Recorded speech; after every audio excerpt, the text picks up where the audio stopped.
You hear all that? Do I hear all what? All right, good. There's Yeah, a little in-laws. bit. My in-laws are here, so there's some noise. Yeah, no, it's just a little bit, not a big deal. All right. So we're recording now. Okay. What do you want to do? Recap the last one? No, I don't think we really have to recap the last one. All right. Yeah, I think we'll just go right into it and get going on it. All right. So we're doing taking calls. Well, this is mostly about wholesaling. And well, I mean, not to recap fully last week, but the past few videos were about marketing for deals, which obviously you need to do if you want to get wholesales. So we figured the next logical blab to have is about how to take calls. And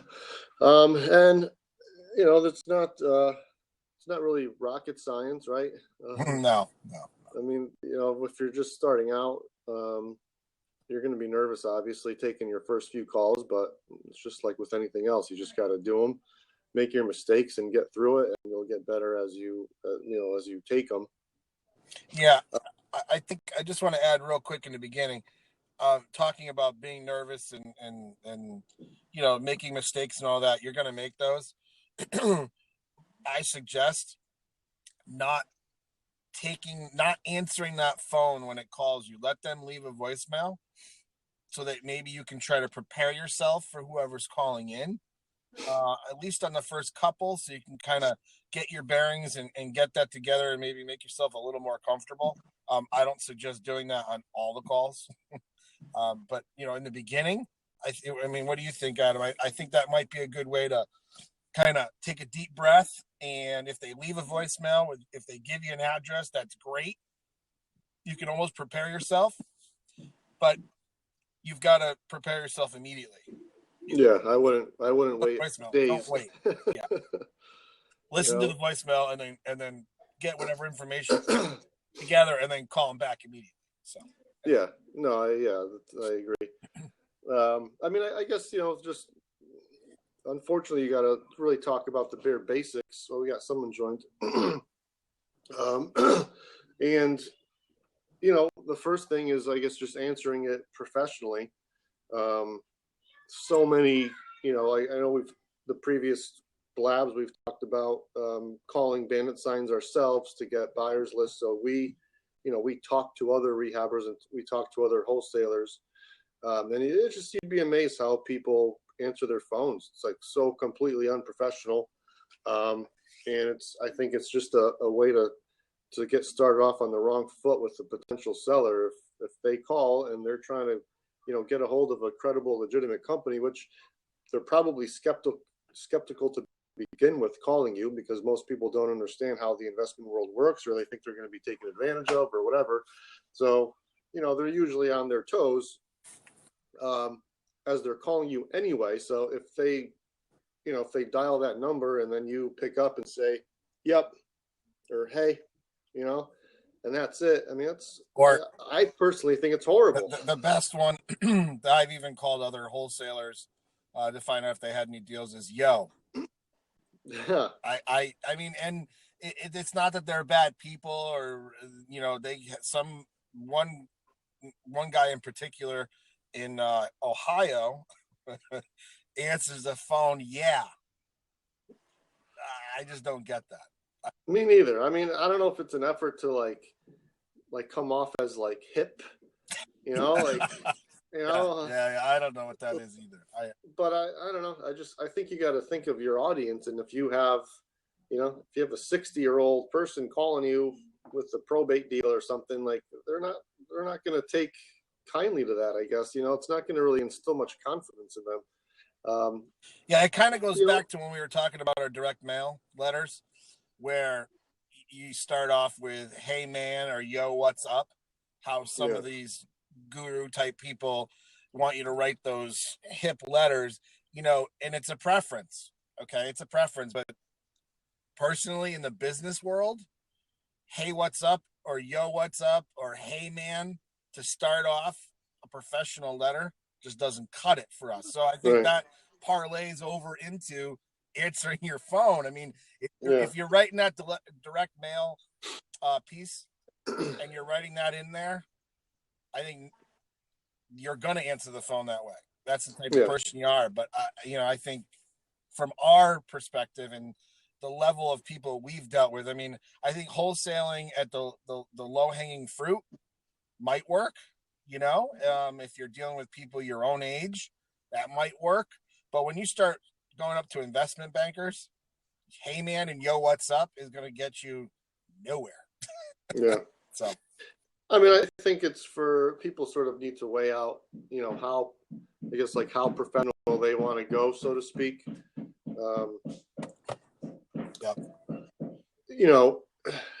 I think the hard part for a lot of new wholesalers is that they're using their personal phone. They don't have a separate business phone set up.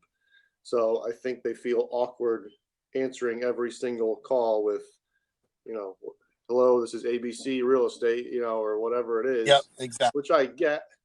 And, I don't think you necessarily have to be that professional with the company name and, sort of this long introduction. I think just simply saying your name is fine. Pick up the phone. Hello, this is Adam. How may I help you? I think it's okay if they think or they know that you're calling a person's cell phone, but at least if I answer the phone that way, they know who's picking up the phone because I'm at least introducing myself right off the bat, as opposed to just saying, yeah, well, hey, or whatever, Yeah, I totally agree with your name. Exactly how you said it. That's how you got to do it. There's no other way, unless if you're not familiar with the phone number and you want to take that call, you don't want to let it go to voicemail to kind of get your bearings. If you're confident enough and comfortable enough to take a call, you should be answering your phone that way. And it is sad we're having to have this conversation, but unfortunately, I think there's a lot of people out there that don't realize, at levels when you start moving up, you're not going to know who's calling you. Right. So you have to have that immediate response when you answer the phone. So. Right. Yeah. And, I think it changes once, if people want to grow their business to the point of, if you have a secretary at some point or an intern answering a call, or if you end up getting an answering service of some sort, well, then at that point you can obviously give them a quick little script of how to answer the phone. And that would be, to be professional. Hello, this is ABC Real Estate. My name is blah, blah, blah. How can I help you? Type of thing, Exactly. So, I think it just depends where you are in your business, what you have for phone lines, and but just stay away from the informal, hey, what's up type of thing. Yo, man. Yeah. Yo, man, what's up? Once you get past that, as a wholesaler, I guess there's two different ways of going about sort of your approach on the phone. If you want to be completely upfront and if you're 100% going to be wholesaling, if you wanted to approach the call that way, that's up to you. Because sometimes people will ask, are you going to be buying my house, or are you, whatever the case is. I personally take every call from I am the purchaser standpoint, and it's not to lie, because it's not a lie, because I do look at every lead that we get, always gets analyzed first. Is this something good for us? Because if it's a great deal, well, then we're going to get it. If it's not a great deal and we want to wholesale it, well, it's very easy for us to transition into, and we can go into that, how to tell somebody that you're not going to be buying it, but you might have somebody that is interested. So I personally take all calls from I am the buyer standpoint. I think it makes the conversation much easier right off the bat. I think it eliminates any sort of additional skepticism that may come about. Hold on one second, guys.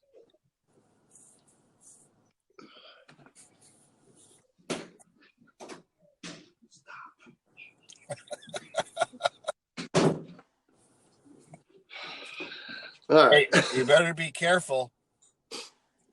Since you didn't mute yourself or hide the camera, we're going to be able to see all the nasty things you do to your kids. Yeah. And it's recorded. Hey, it's Friday, right? So That's right. they can scream. So I personally take them all from I'm the buyer standpoint. I think it makes the questioning much easier. I think it makes the flow of the conversation much easier, as opposed to a new seller calling you who doesn't really understand investment to begin with, and then you're going to have to try to somehow explain the wholesaling process to them. It's just, to me, I feel it becomes sort of too messy right off the bat. So again, I take it from that standpoint, and then from regarding the information that you get, I mean, again, it's all of that is just geared toward what you're looking to do. If you are taking these calls from a wholesale standpoint, single family rehabs as opposed to multifamily, your questions are going to be geared towards the property and what the exit strategy is. I personally, I have it here. I still use a notepad like this, and there are my notes from the leads. I always just simply get a name, a phone number. I confirm the address, because sometimes they'll give you, if they don't live in the house, they may give you their own personal residence address. So you got to verify that's the actual address that they're trying to sell.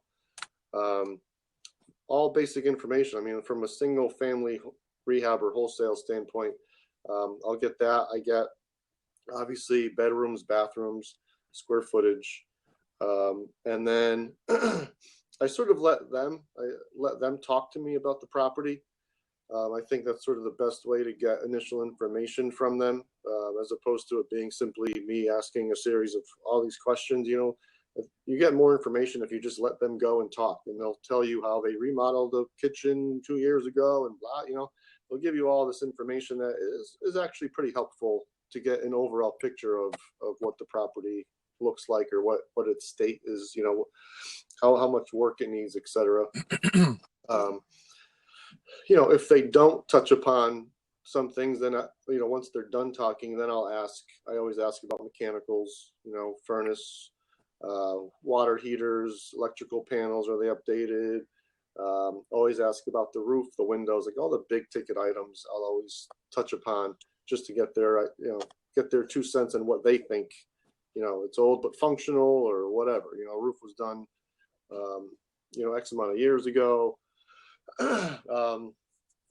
So it's not, like I said, it's not, once you get past the initial picking up the phone and introducing yourself, and I personally don't feel it's like really rocket science in terms of what you ask. I mean, you want to know the basics of the property. Again, depending on your exit strategy, you could ask, I always ask a ballpark figure of what they're looking to get for it.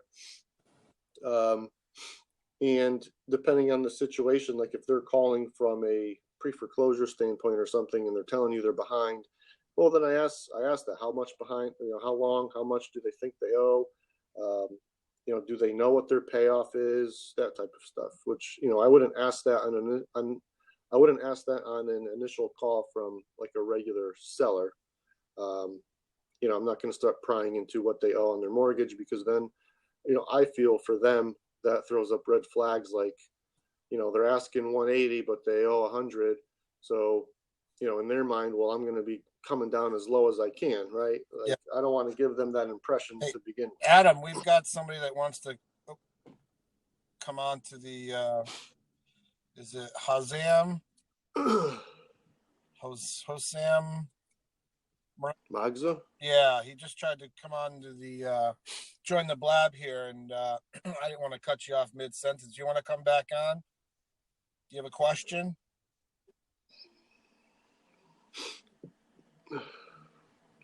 No, I guess not. We can join you in the conversation if you have a question, or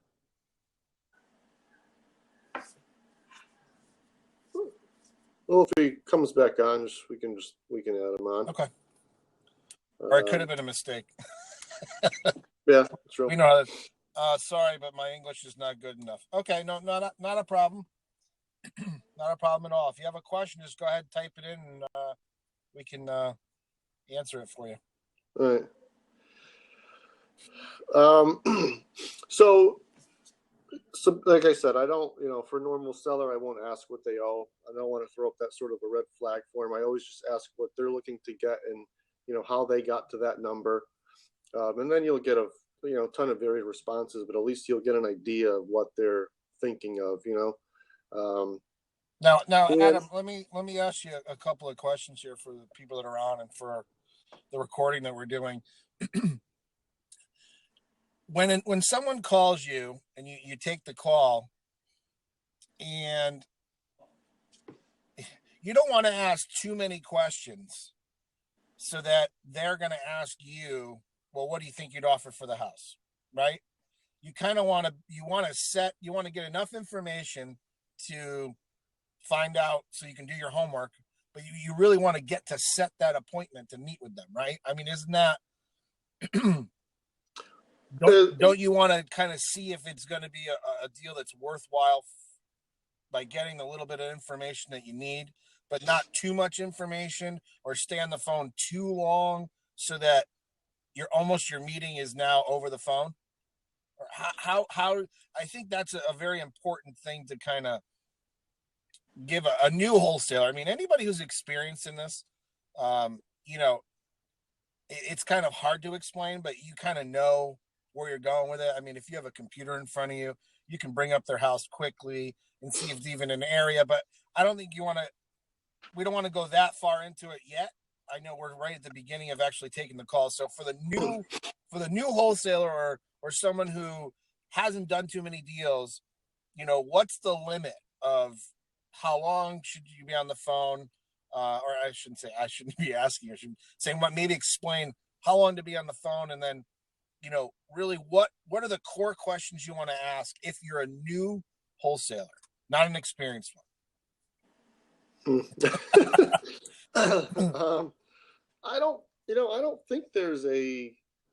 honestly don't think there's a cutoff or time frame to be on the phone. And I know you need to build that rapport. I don't mean so much like, 5 minutes is up, end the call. I mean, how far do you let that rapport go before you set the appointment to meet with them? I mean, when I take the calls, it depends on the person, because there's, even over the phone, you get calls, and some people are very chatty. They want to tell you all sorts of stuff, and with some people you just click with and you have just general conversation. Sometimes, kids come up and you talk about your family a little bit, whatever. I never bring that up, but just if they bring it up, or there's kids in the background, or you talk to people that are on their way to pick up their kids, whatever. So I kind of just go with the flow. If I'm clicking with somebody, yeah, let's talk, let's build rapport, let them trust me, as they should. But then there are some people that you gotta pull teeth. They're extremely skeptical. I've had people who don't even want to give me the address. They call and they say they want to sell their house, and I'm like, okay, well, name, what's the property address? Oh, no, I can't give you that. And I'm just honest with them. I'm like, listen, if you can't give me the address, I have no way of knowing if I'm interested in your property or not. And I've honestly had people that won't give it to you, and basically hang up, and there goes that. But it's like, what can you do? Yeah. But yeah, there's some people that are pulling teeth, where they're they just give you the information that you're asking, and that's fine. Those calls are pretty quick. I just get the absolute basics of the address and as best of an idea of condition as I can. And then the rest, I get off the phone, and the rest is just due diligence. As long as I know that, as long as I have a roundabout rehab number, just from what they tell me, it's very easy to go on and do your due diligence, pull your comps, and figure out if at least the ballpark ask price is reasonable or not. So, I mean, that's essentially like you're saying, if they, if you stay in too long and they're going to start asking you, well, and they do sometimes, well, are you interested? Um, you know, can you give me this price? Well, what price can you give me? I never, ever, ever answer them on that directly because I don't know. Now, what's your rebuttal to that? What do you say to them when they ask that question? I think that's very important to let them know what we say to them when they say that because that for me that question comes up a lot. So, well, for one, sometimes I'm in front of a computer when I'm taking a call. More times than not, though, I'm out and about and I'm taking these calls out in the field or between appointments or whatever. So I always tell them, I don't know. I say, give me a couple days. I need to look. I let them know that we do some due diligence online. I let them know very basically how we work our numbers, which is based on what's called an after repair value. So the value of their property once it's completely fixed up. So I need to go on, I need to pull comps, I need to see the area. I need to run rough numbers based on the information that you've given me to see if your ask price is in the ballpark that we can work with. And then I let them know. I said, whether it is or isn't, I'm going to give you a call back in a couple days and I'll let you know what I found. And if it is in the ballpark, well, then we'll set up an appointment. I'll come down, take a look at it just to get a harder look at the repairs. If it isn't, I'll let you know why. And I do that. I mean, I have no problem getting back on the phone somebody who has an unreasonable ask price and go over exactly why it's unreasonable. I mean, I don't tell them it's unreasonable. I don't use that language, but I let them know this is how we work our numbers. This is what the comps are at. This is what you have in terms of ballpark repairs. And this is how we factor our numbers. And because of that, we need to be at this price. And, you're going to get all sorts of responses. Some will say, no, I definitely can't go that low. Well, okay. I mean, not every call is a deal, but you'll be surprised how many people are willing to, Netflix and kill. I'm guessing Adam is making $25,000 a year. Why is that Netflix and kill? That's a pretty funny statement. Yeah.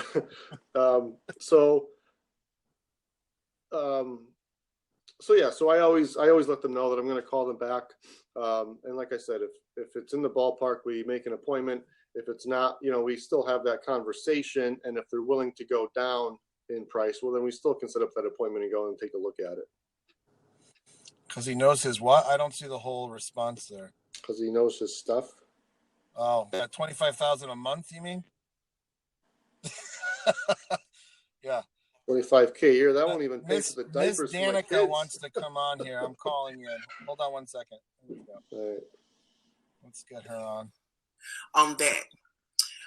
With that said, everybody pretty much had apologized, saying there was no need. Sheree was there, but she didn't say anything. So everybody pretty much had apologized. Of course, Kenya was going to because of the way she feels about Kim Peterson. Just a mistake. She chooses to pick to help boost her story along. She was like, well. Yeah, I don't know. I don't know what that was.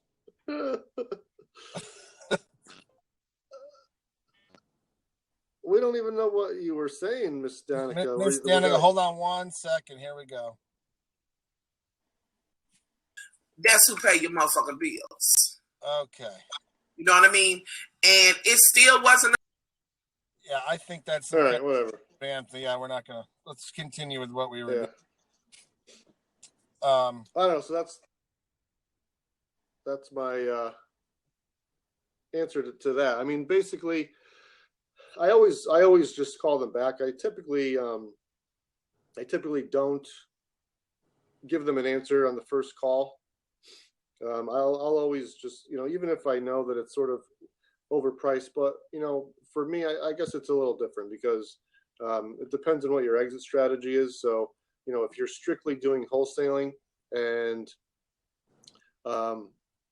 you have a computer in front of you, or you just know the area or whatever, and the price is way too high, well, then I would say let people know right off the bat. There's no point in wasting your time to have to call them back and play phone tag and all that stuff. I would just tell them right then and there, it's too high. I definitely know we're not going to be able to be in that range, and see what they say.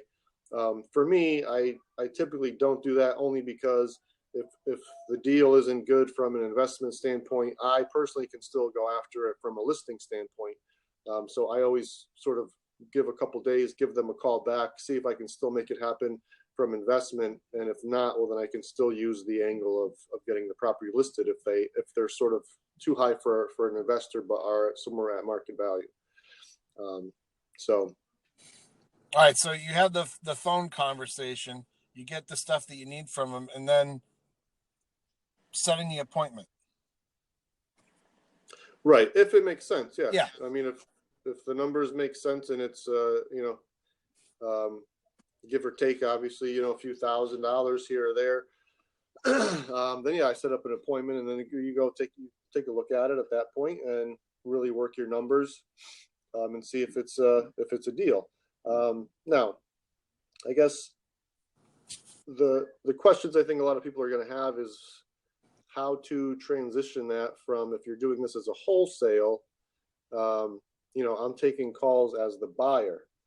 And if I'm not looking to buy it, then you need to be able to transition that conversation. And that's another reason why I like to call them back. Because if you're telling them on the phone during that first initial call that you're going to be, wholesaling, and I think it's a harder transition if you're doing it the first call. For me, I think it's easier, and I think it makes more sense to, you get your initial information. You don't know if you're interested yet, because you have to you have to do some due diligence, work the numbers, right? So they know that you don't know if you're interested yet or not. You get off the phone, you take a couple days or whatever it is, do your due diligence, work the numbers. If it's a wholesale deal, if that's how you want to approach it, at that point I call back and I let them know the reason why I'm not personally interested in pursuing it. But at that point I say, well, we work with a lot of other companies who do what we do. And, it depends. If I already know that I have an interested party, then I'll let them know. I do it both ways. I'll say, a partner of mine or an associate of mine is interested. He would like to come take a look at the property. When can we come down and look? I don't ask, is that okay? I just, you're 99% of the time they're happy that you say that, because in their mind, even if you're not interested, you're still helping them out, because it's not like, I'm not interested, thank you, goodbye. It's, I'm not interested, but I took the time to reach out to somebody else who may be interested, and I'm still trying to help you sell your house. And people are actually appreciative of that. So it just depends on how you sort of transition it and phrase it. I never use, the word wholesale. I always just say, we're not interested, but you know what, I think I may have an associate who is. When can they come and take a look at the property? And that's a very, very easy transition, because now they know that I'm not buying it. They know that somebody I know is buying it. And that's all they need to know. I'm the one that still controls the deal and structures it, because everything, all the offers or any offers are going to go through me, since I got the initial call. And then I'm in charge of whether I want to double close it, assign it, however I want to structure it. Yeah. And I think, I would say a good 50% of these people have repairs that need to be done. So if they were going to go conventionally and sell it through a real estate agent, the agent would tell them, listen, you need to do XYZ repairs on the house, because it's going to be really hard to sell if you don't do those, or we're going to have to price it really, really low. And, I'm not sure it's going to be able to move, because a lot of people don't want to come in and do repairs. So I think they probably have already heard that. Some of these people may have already tried to go conventional. Yeah. And for you to say, I'm not interested, but I have somebody that might be, and they say, in that initial conversation, you kind of know the state of the property, what repairs need, because people will tell you if they know. Some people have not even gone that route, but some have. So they're going to tell you, oh, it needs a roof. It's got some work that it. Some people will tell you that. Some people won't, and hope that you're just, an inexperienced buyer and maybe won't notice all those things. So you're going to find a whole array of things, but you're going to know. And that's where those people are going to be very appreciative that, hey, I got someone that's actually might be interested, knowing that there are repairs, or not knowing that there's repairs, but knowing that when they show up, at least I've got somebody at my house. Yeah, I mean, and a lot of times the people that are calling, obviously they know they're calling an investment company or investor. So a lot of them are looking for cash deals because either they want a quick close, or their property can't be conventionally financed for, various reasons. Yep. So, they're appreciative of it. If you're saying, yeah, you know what, the numbers don't work for us, or the area doesn't work for us, or whatever. But, I have somebody who's interested who buys in that area. And, I know my cash buyers, so you can let people know that. Be like, yeah, I've worked with this guy before. They're cash buyers. So, you're giving them not just some Joe Schmo off the street who they can't trust. They're getting information from you of somebody who you've worked with before, who's a legitimate buyer. And, deals get done that way because now they have that confidence and that faith that you're sending them somebody that knows what they're doing and can actually close. Exactly. So let's just recap. I just kind of want to get to this point. So you're getting the call in, you're taking the call, you're asking the questions, and you're kind of gathering your information on the initial call, and then you're telling the seller, I'll call you back. Let me run my numbers. Let me take a look at some of the area and things like that on the property, and then I'll give you a call back. Mm-hmm. Before you set an appointment. Then you're calling them back and telling them either you're interested or you have somebody else interested, and then you're setting the appointment to come out and take a look at the property. All right. Yeah, I mean, basically, when I call them back, it's usually me setting up an appointment because typically I'll have to go take a look at the property to confirm that it does work number-wise. So usually it's me going there, looking at it, not giving them an answer yet, going back and doing, another phone call basically, because you have to rework the numbers again once you actually go and look at the property. There are times if I know that it's a great deal, and I know that their initial price works, then at that point, when I do the initial call, I'll get off the call. I'll reach out to people who I think may be interested. If they tell me yes, then at that point I can call back, and instead of me going initially to confirm, we'll both go. I'll call and either say, yeah, I'm interested, or associate of mine is interested, and then we'll set up an appointment and we'll both go and take a look at it. Now, I would, for a new investor or a new wholesaler out there, that after you gather your information, you make that call back, and the numbers seem to work, I suggest them going out first. Yeah. You look at it, and then not giving an answer, and then going back and getting that buyer. I agree, getting that information out, because you've had eyes on the property and not Google Maps, and not anything else, any kind of street map that you use or satellite pictures. You're out there, you physically see the inside, the outside, and then you go back, you let them know, okay, well, there's the rehab. I just want to kind of, even if you want to go in and make it look like you're doing measurements, okay, if that's how you feel more comfortable doing it that way. I did that in the beginning, had a laser and just shot some measurements, jotted some things down to make it look like I was making that next step. But you don't have to do that for the new investor, and then bring in your buyer at the next appointment after you have that second phone call. Now, this works. And I want to make sure that we kind of touch on this a little bit. This is doing wholesales in your local market. Okay. Right. Adam and I do wholesales nationwide.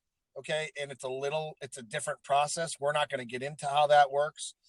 We're talking about wholesaling in your local area, or, local meaning your own state. If you can drive an hour, then or an hour and a half, depending on where you live, 2 hours or 3 hours. I mean, Texas, it's ridiculous. You have to kind of pick a market. Those bigger states, California. But for Connecticut, where we're at, it's pretty much the whole state, north, south, east, and west. Mhm. Rhode Island, Massachusetts would be the same way. So smaller states, you can do that. If you're in a bigger state, pick a decent sized market. You don't have to stay, and I'll use Texas. Dallas Fort Worth area is huge, but you can branch off into other markets like Austin, Houston. And I know they're a drive away, but you can still work those areas. But I would say as local as possible. And the scenario we're talking about is for your local market. Okay. And I don't know, people watching this that say, oh, well, I want to wholesale. I live in Michigan, but I want to wholesale in California. You can, but this is the process is a little bit, a lot different actually. Mhm. So this is for local markets. Yeah, I mean, I guess the only other thing I wanted to say is just a quick point of follow-up. If you get an initial call and for whatever reason you missed the call or you can't take the call, or if you're getting depends on how your business is set up. We get online web forms that are filled out by potential sellers. So we're, in a sense, initiating the call a lot after they've filled out, an online form saying that they want a phone call. So I think a mistake that maybe a lot of new people would make is they'll call once or twice and go, oh, they didn't pick up. They didn't call me back. They must not be interested anymore. That's not the case. Like for a lot of these, I would say for the majority, well, not the majority, I'll say 50-50. Sometimes you'll get people on the first call. Sometimes it'll take one or two, messages. But I'd say 50% of the time it's like relentless follow-up. Like you have to call them back, maybe 5 or 6 times before they're sort of annoyed enough where they know that, you're real and you're trying to get a hold of them, that they'll actually call you back or pick up the phone. So just, just a quick tip there, I guess, I wouldn't stop after 1 or 2 calls. I would just be pretty relentless with your follow-up, keep track of when you've called people. And for me personally, I'll call them back probably up to 6 times before I quit. Well, it's follow-up. You surprise people, even, with those people that fill out the web form. Sometimes, depending on how you have your website set up or your squeeze pages or whatever it is that's collecting this information, maybe you're giving, a free newsletter or something, a free consultation or whatever it is. And sometimes they want that information to read. They're interested, but, then they don't, when you make that initial call, they don't recognize the phone number. They don't recognize who you are. They forget they filled it out. Yeah. All those things happen. So even though they're interested in it, you got to keep following up and keep calling until you get a no, or I'm not interested anymore, or whatever. And it's not being annoying. You're just, hey, they're the ones that initiated it. Right. So there's a reason for it. That could be, you could be calling during the day and they never told you on the form, maybe there's no place for comments, that they work nights. So they're sleeping all day and you're making phone calls, and I think that's another thing. When you're making phone calls back to people, the initial call should be after 5 o'clock. The first call, because everybody should be home during those times. Right. And then if you have to follow up again, you follow up in the morning, 1 call. If you don't get them, then you follow up in the afternoon. If you don't get them, you have to understand people work different schedules. They have certain times where they're available and they're not. And you always ask them, at least I do, is send me a text message if you're unable to talk and let me know when the best time is to talk. And that's also on my voicemail. And that's kind of a repetitive thing. Every voicemail is, you can call or you can text or email, whichever is easier. And just let me know what time is good for you. Weekends, nights, days. What's a good time? Yeah, that's what I was just going to say. Email is also good. If they're filling out a web form, or if you have that on your voicemail, if you have their email address, then that's, I'll usually call them a couple times, and if I don't hear back, then I'll start throwing emails in there too, saying, hey, I've tried calling you. Let me know when's a good time to call, so I can, you go back and forth between phone calls and emails in terms of how to get a hold of people. Because some people just are at work. They don't have accessibility to their phone, but they have accessibility to the internet and email. And sometimes it's a quicker way for someone to get back to you. So exactly. whatever info you have, just use it, So Yeah. But I think that's the basics right there. I mean, I don't know if people still on or they have questions. Yeah, this was a short blab that I think we wanted to focus just on taking the calls. Yeah.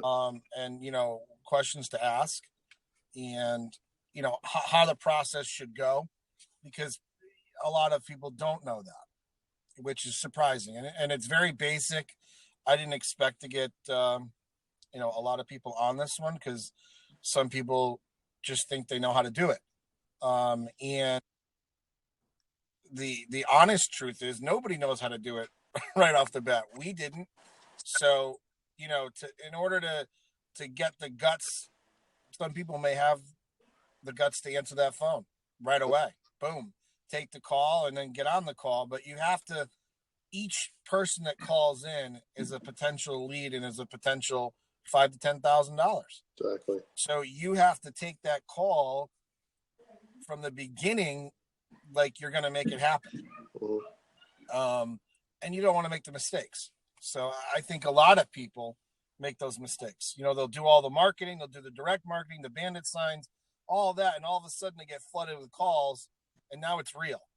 Now it's like, okay, this is no longer I want to do this. Now you're doing it. Mm-hmm.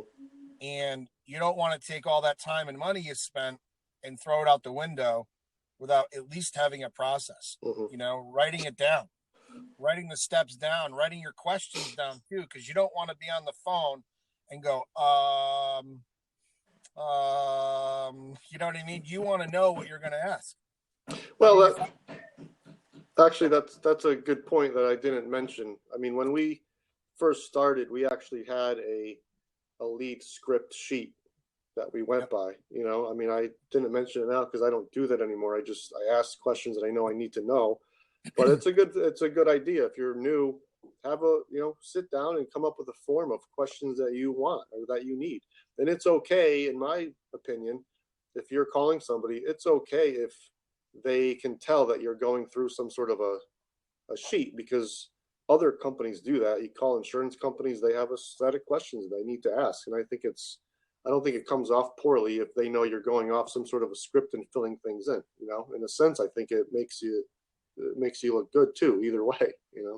Yeah, I mean, exactly. The script of questions to ask for information on a property, I don't think there's anything wrong with that. When you have a script of how to answer the phone and what to say when you answer it and all those things, that's where it gets a little sketchy. You want to make sure you practice that. Hi, you answer however you answer the phone. Hi, it's Brian. How may I help you? And, then there's what you say next. I've even written that down in the beginning for different marketing things that we've done, and make sure that I know what I'm going to say. Now, it's not always going to come off the same, because you don't want to read word for word.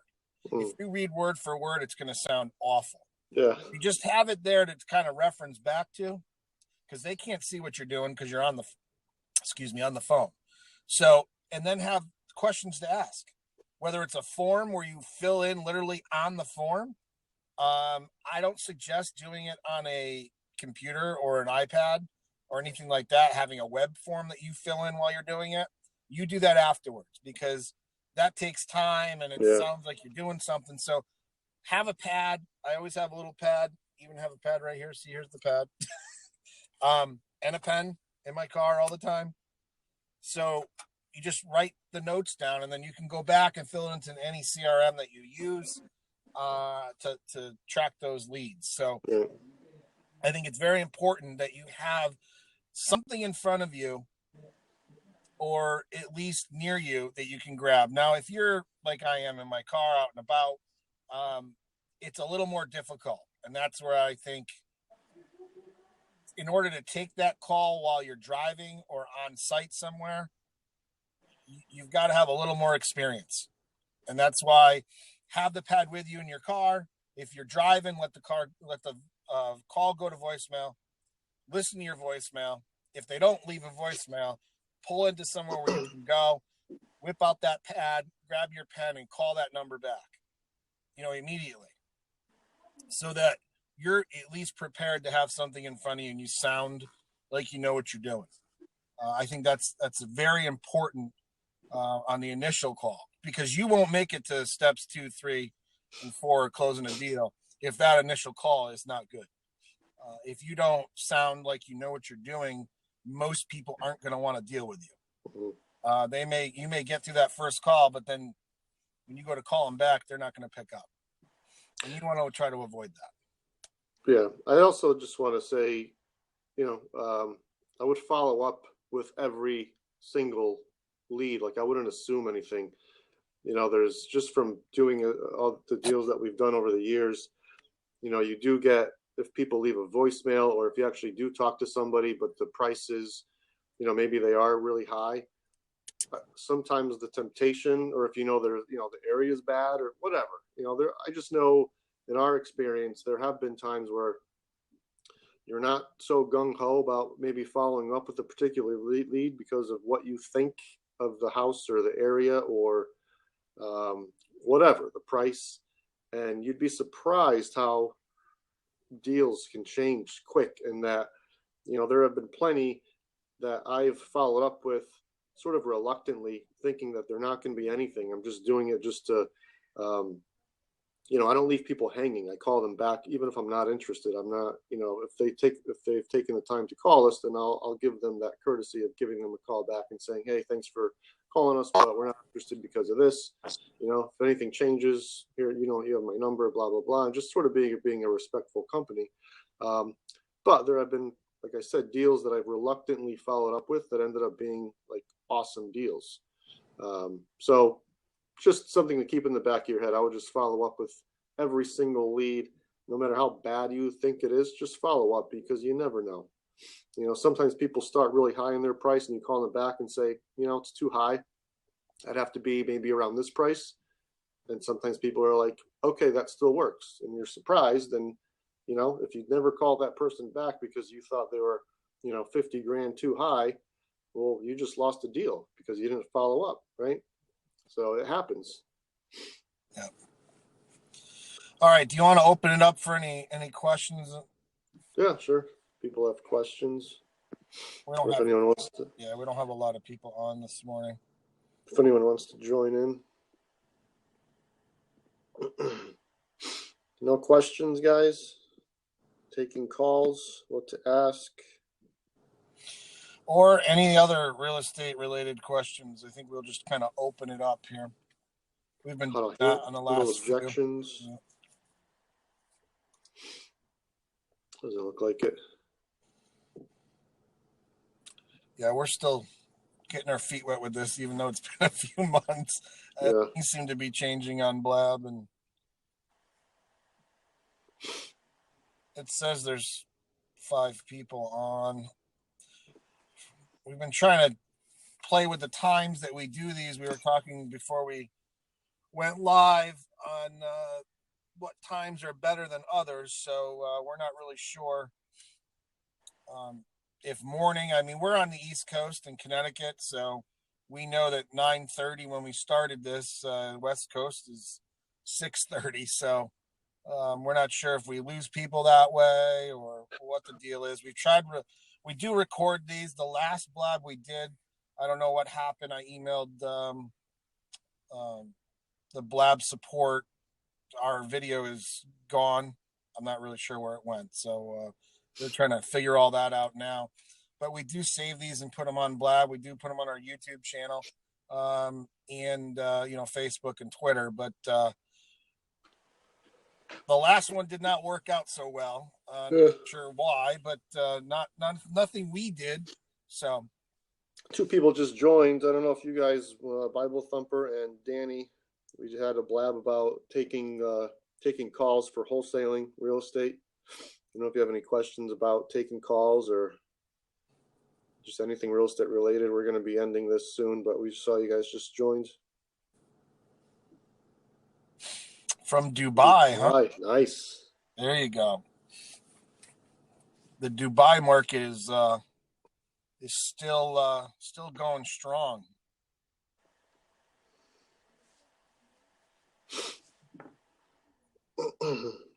Any questions? 22 years. Well, 22 years old, you got a lot ahead of you. Yeah. Are you into real estate?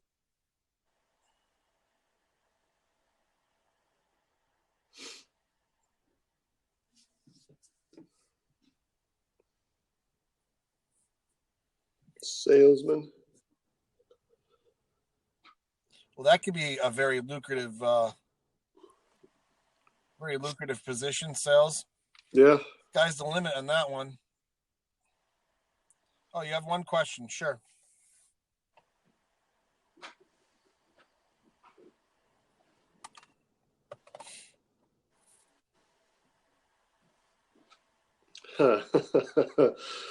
Peter Schiff tells you that you should. He knows his stuff. I forget what company he's with, but he's a big proponent of gold. Yeah, my take on investing in gold, I don't know. Here's the deal. If you think the world's going to end and all the world's currency is going to go, down the tubes, then back in, the old days, gold was currency. Gold was, the more gold you had, the more wealthy you were. So I guess it's a personal preference, is my opinion. Well, I think it's, I guess, people have different ideas of the economy and where it is and where it's going, especially here in the U.S. with inflation and how we're not backed by gold anymore. So for the people who think that the economy is going down the tubes, I think gold's a good option, gold or silver. Yeah, I think, I was just going to say a lot of people are focusing on gold and nobody's really talking about silver, but eventually gold is going to be kind of hard to come by. And I mean that on a investor level, because at this point, getting into gold, it's already probably halfway there to unattainable by people like us.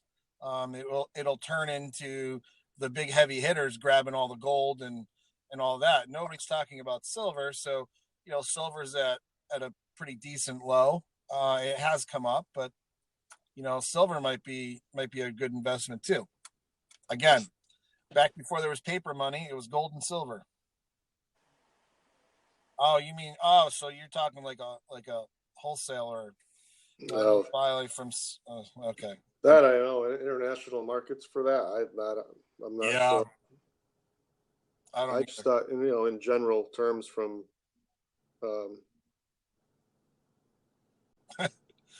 I don't really have a comment on that. I mean, if I don't know what the markets are like, and I don't know. Honestly, without knowing the markets, if you're able to buy from Serbia and sell it for higher in Italy, then sure, go ahead. If you have buyers there that will do it, then who cares what you're wholesaling? That's a good point. I mean, if there's money to be made, then and you're comfortable with it, go for it. Yeah, you got the connections, you can make it happen. Sure, why not? Let us know if there's a profit in that. We'll co-wholesale. Yeah, I'm sure we can find some gold. But yeah, I mean, I think anything that you do, if you have a means to get a product and you have the product available at a good number, at a lower number, and you can sell it for a higher number. Adam's right. It doesn't really matter what it is. I just don't know those markets at all. Yeah. So, but if you could buy low and sell high, I don't care if it's underwear. Go for it. It's all about profit. Any other real estate questions? Anybody? Doesn't look like it. All right. Well, we have to discuss the blueprint here, but we don't have anybody answering us on here. Forgot we were going to give that away. Yeah. So we were in the initial blab. I don't know if anybody read it. We have the ultimate wholesaling blueprint, 6 figures at your fingertips. That is not a lie, a joke. That is something that we created by ourselves. Came up with an idea, and then we had to get attorneys involved to write it. Bank of America attorneys, our attorney, SEC attorneys, and it's a system that Adam and I use we created it at a higher level out of need, basically, to get a deal done. And we're willing to give it away to somebody who's in real estate.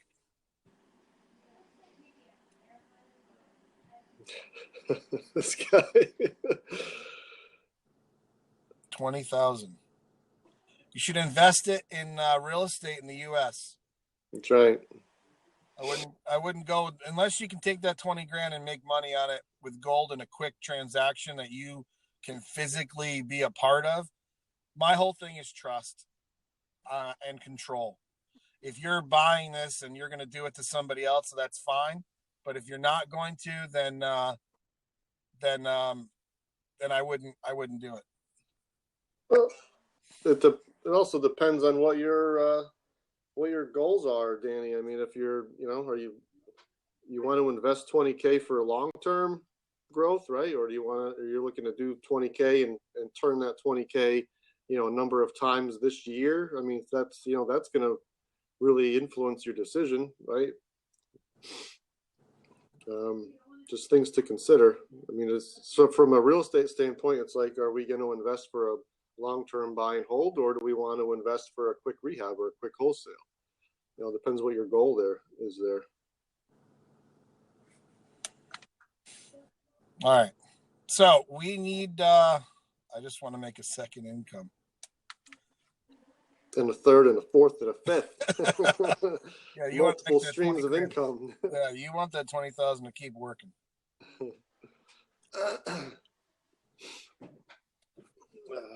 All right. So who on here right now is in real estate? We need to get some responses here.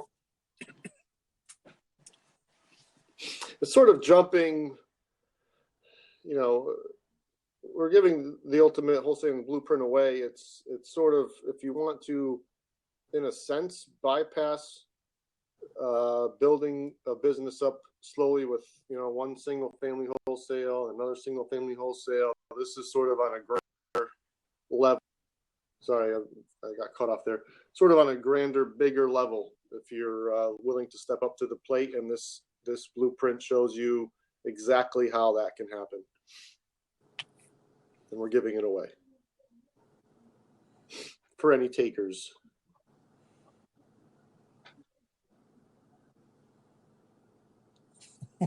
Grant Cardone. Don't know who that is. I've never heard the name. Yeah, Who's really. Grant Cardone? We're in if Grant Cardone, I don't know who that is either.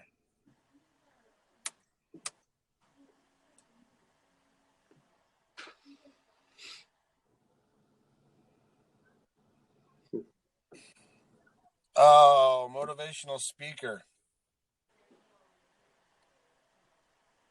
Really? Yeah, I know who he is. Yep.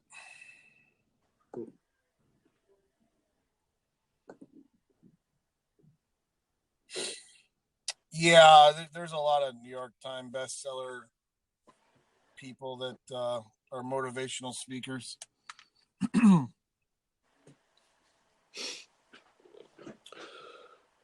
All right. Well, how are we going to wrap this one up? No takers on the whole wholesaling blueprint. I mean, maybe the next blab we could maybe talk about it a little more, give people a better idea of what it is. Yep. No, we're just, it's funny. We're trying to give something away that's worth a lot, and at least to us. Oh yeah, I know. I mean, it's something that kind of help people out here. That's what this is all about. So, I think we should just wrap it up. And Yep. the next blab, we can maybe talk about it a little bit more. And I'm floored right now. There's not one taker. I mean, we don't have a lot on here, but yeah, I mean, it's just something. If the question is, if you could wholesale 10 properties at one time instead of one, wouldn't you do it? Right. That's sort of what me and Brian have come up with, based on deals that we were a part of, where we needed to figure out how to do that. So this is that. It's instead of wholesaling one property and making profit on one deal, the blueprint shows you how you can actually wholesale 10, 20, 100, 1,000 properties in one transaction and make money on every single property. Or not even just make money, you can also acquire property Out of it too, true. Yeah. So there's an option there where you can acquire your own properties through that one transaction, or be able to do it all as one and collect the profits from each one of those wholesales as an individual, on an individual basis. So there's it's a twofold there on that. But maybe we should talk about it a little bit more next time. Yeah, we can just do a blab on it even. Yeah. You But we can't end it yet because you have more little hand claps than I do. So yeah. If anybody who's been on any previous ones, I can't let this thing go till I have either more than Adam or the same as Adam. It's a little competitive thing. They mean nothing, but I can't give myself claps. No, I'm just kidding. All right. If there aren't any more questions, real estate related, then we're going to end this blab, and hopefully we'll do one soon again. This one was a little bit longer than the last one just because of schedules, but let's see if we can get another one up sooner than later, and kind of keep the flow going. We're answering the call now. We're talking to the people. We're setting the appointments, and I think the next blab will be the next step from setting that appointment. Getting to that last one where you show up with, if it's not good for you, you're showing up with a buyer, which as a wholesaler, you're showing up with a buyer. Okay. And I think that's where we'll pick it up from on the next blab is, getting to the property with that potential buyer and, kind of going through the walk through the property and the next steps to where you're going to go. If the buyer's interested, you go down a different road there. If he's not interested, there's another path to take. And then, just kind of continue through the process of closing either your first wholesale or, at least getting a clean wholesale done. And then we'll also talk in the next blab. We'll give a little more information about the ultimate funding blueprint that works for wholesaling. And, hopefully we'll have some takers on that. If not, well, it's no skin off our back. We're just trying to help people out. Yep. All right, that's it for today. If there's no more questions, we're going to end this. And if you have any questions or anything, you can go to our Twitter page, our Facebook page. Facebook is the Ultimate Real Estate Investing. That's our Facebook page, and we, we're on Twitter at RE Investing. Ask us questions. And our email is on there and all of those things. So until next time, thank you. See ya. Thanks, guys. All right. Bye-bye.